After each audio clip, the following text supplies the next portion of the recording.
How to find Uber referral code. Hi guys, welcome to our channel. Let's begin. In this video, I will guide you on how you can find Uber referral code.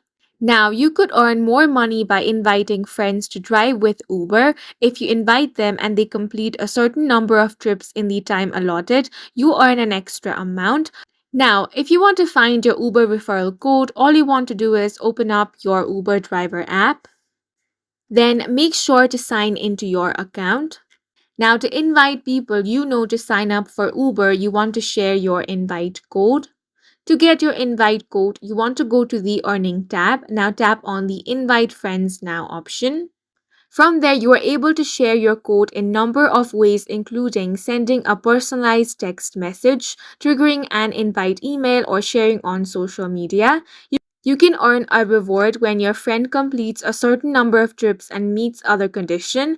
The required number of trips and referral award may vary city by city. You can check the status of your referrals and potential rewards in the driver app itself.